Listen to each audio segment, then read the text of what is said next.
Hi, Jumbo. How far? How's everybody? What's going on? I'm Asanam Kajana, and welcome back to Being While Navigating. In today's segment, we are going to be touching on conversations, authenticity, and blackness. So I have this beautiful, beautiful, beautiful book titled The 100 Moments That Mattered, Events That Built South Africa by Peter Joyce.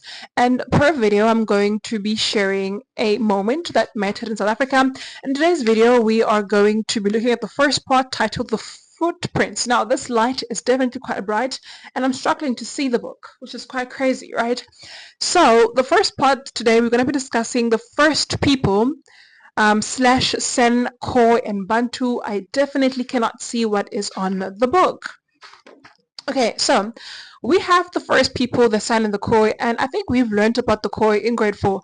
That was our first academic or the formal encounter with the Khoi people and where they come from. I know very well because I was in a school in Pretoria and we had a white teacher. I'll never forget that gentleman. A white teacher was quite tall and the class was quite small actually. But nonetheless, that was my first encounter with the Khoi people. And then last year actually, when I was at church, here in Pietermaritzburg, we saw Khoi people outside. Actually, that was not my first encounter with the Khoi. Actually, I was at the Union Buildings. In 2020, I don't know, my father took us to the Union Buildings for Christmas while my mom was in Pietermaritzburg.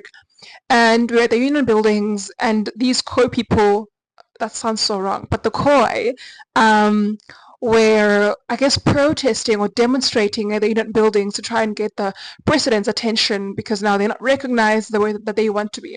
And I was so fascinated. So I went around their camp, I read about them and all of that. Then the second encounter was in Pietermaritzburg at church where we saw them outside, and it was quite fabulous because now they were doing it to, I guess, get cash. Oh my goodness, the Khoi!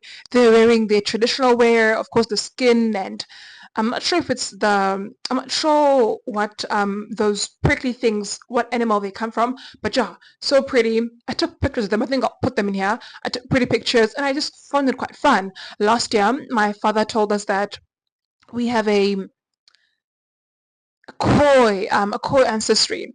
So quite fun, and I just found it quite fascinating. So today, first segment, first episode, first people, San Khoi. So it says that he was called op leader of the Komini clan of the Southern Kalahari, and he died in 1997.